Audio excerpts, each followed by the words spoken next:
엄마는 북적북적한 언니 동생 사이에서 자랐다. 그 시절 옛날 힘을 감안해도 8자매는 상당히 많았다. 엄마가 어린 시절을 보냈던 1970년대. 당시에도 8자매 집은 동네에서 유명한 편이었단다. 아무래도 딸만 8이라 그랬을 거다. 어떤 나이 많은 어르신은 혀를 차기도 했지만 딸이 많아 행복하겠다고 하는 분들도 있었다고 했다. 하여튼 8자매는 투닥투닥해도 나름 잘 지냈단다. 특히 엄마는 8자매 중 중간이라 위에서 치이고 아래서 치여서 매우 고달팠다고 한다. 어느 이모 말로는 그래서 엄마의 성격이 많이 드세진 걸 거라고 했다. 어렸을 적에는 겁도 많고 여렸다면서 엄마네는 계속 선산에서 살다가 대구로 이사를 가게 됐다. 이사를 가는 것도 대단한 일이었고 동네를 떠나는 것도 슬펐지만 그것도 잠시, 금세 적응했다. 그렇게 3년이 지난 어느 날 막내 이모가 몸이 안 좋다 하더니 식은땀을 흘리며 결국 알아누웠다. 가족들은 감기 정도로 생각하고 대수롭지 않게 여겼다.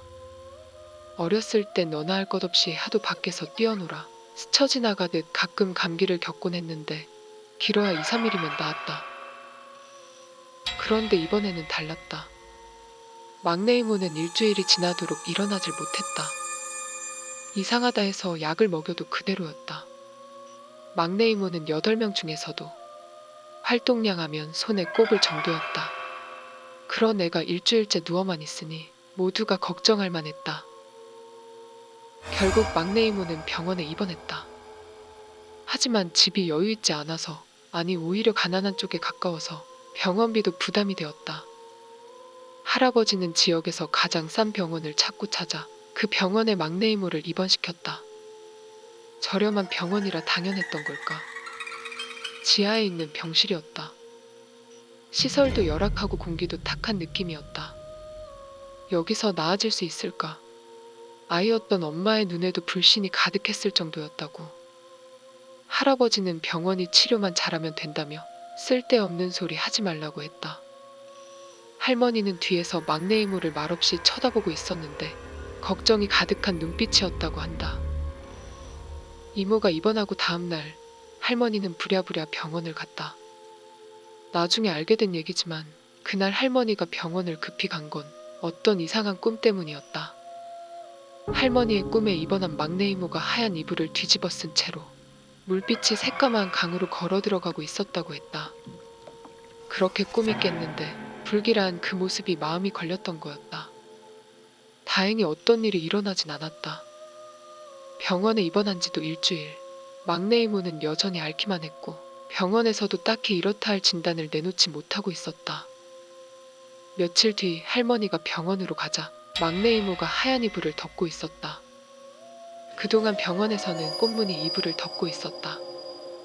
감촉이 좋다며 좋아했던 이불이라 굳이 가져왔었다. 평소라면 그래라며 넘겼겠지만 할머니는 예전에 꿨던 꿈이 기억나더란다. 막내 이모가 하얀 이불을 뒤집어 쓰고 무서우리만큼 새까만 강으로 들어가던 꿈. 할머니는 안 된다며 혼내고는 하얀 이불을 치웠다. 저녁 무렵 집으로 돌아온 할머니는 나머지 7자매의 저녁 식사를 차려주고 다시 병원으로 돌아갈 채비를 했다. 그러자 엄마와 작은 이모가 나서서 말렸다. 할머니가 힘들어 보여서 걱정됐기 때문이다. 엄마와 작은 이모는 자신들이 병원으로 가서 막내를 챙기겠다고 할머니를 만류했다. 할머니는 괜찮다고 당신이 가야 된다고 했지만 엄마와 작은 이모의 설득 끝에 그럼 하루만 부탁한다고 했다. 그리고는 잠깐 쉬어야겠다며 누우셨는데 정말 피곤하셨는지 금세 잠드셨다. 엄마와 작은 이모는 저녁밥을 가지고 병원으로 가 병실이 있는 지하로 내려갔다. 계단을 내려가는데 멀리서 누군가 뛰어오는 소리가 들렸다. 엄마는 기분이 나빠졌다. 가뜩이나 엄마하고 막내 상태가 안 좋아서 기분이 좋지 않은데 누가 병원에서 뛰는지 참 예의 없다 생각했다고. 두 사람은 계단을 내려와 코너를 돌았다. 엄마는 그게 누구든 뭐라고 해야지라고 생각했다. 그런데 갑자기 작은 이모가 악소리와 함께 쓰러졌고 엄마도 뭔가를 보고는 그대로 도망쳤다. 어떤 여자가 복도에서 둘을 향해 뛰어오고 있었다. 그 모습이 너무 괴상하고 무서웠단다. 엄마는 너무 놀라고 무서워서 작은 이모를 그대로 두고는 그대로 집으로 도망쳐갔다. 마침 할아버지가 눈물범벅으로 집으로 뛰어가는 엄마를 발견했다.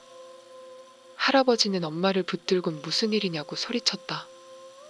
횡설수설하던 엄마는 작은 이모가 생각나 할아버지의 손을 잡고 다시 병원으로 뛰어갔다.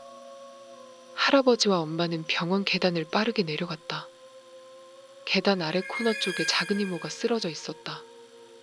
할아버지가 흔들어 깨우자 작은 이모는 울면서 일어났다. 그렇게 엄마와 작은 이모는 할아버지의 손을 잡고 막내 이모 병실로 갔다. 둘은 무섭게 달려오던 여자가 생각나 할아버지 뒤에 숨은 채로 걸었다. 병실에 다다르자 일정한 간격으로 쿵 하는 소리가 작게 들려왔다.